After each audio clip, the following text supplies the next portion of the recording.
You are at Lake Rant, where I rant about whatever my $15 a month plus patrons want me to rant about. You can get one of these by being one of those. This one's from Monco Destroyer, who says, rant about subjectivity in art.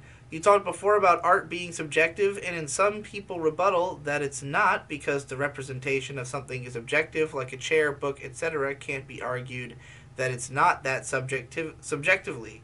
What your stand on that? Some can say the representation of a child in a sexual way can't be taken subjectively, and saying it's actually something else. Well, I thankfully there is already an art piece that does the talking for me called "The Treachery of Images." Se nest un pipe, se pas, se nas pest un pipe. I don't know the fucking line, all right, but it means this is not a pipe.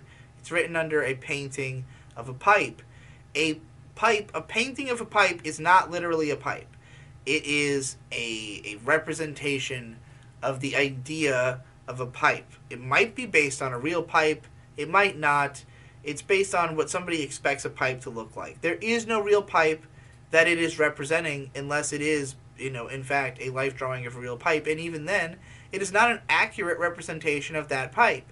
It is missing many details. There's no way that you can capture like the actual, I mean, even just the fact it's a three-dimensional object, you can only even capture one specific angle of it. It is just not the same object. It is a singular recreation of an idea of what that thing was.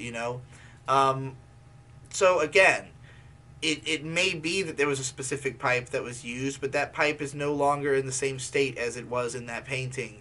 And it did not only exist from that particular angle, and it was not actually the colors that exactly were used to depict it. So there's always subjectivity. There's always some angle of how did this artist think that they could represent this thing. No matter how realistic they are trying to be, it's not the real deal. And at every step, they're making a decision about how they can make this fake thing look more realistic. And that is the artistic process. That is them, trying to figure out how to realize the art style that they want to realize the most, to the best of their ability. But it's never going to be actually a representation of a real thing, because a real thing is in constant motion and a picture is solid.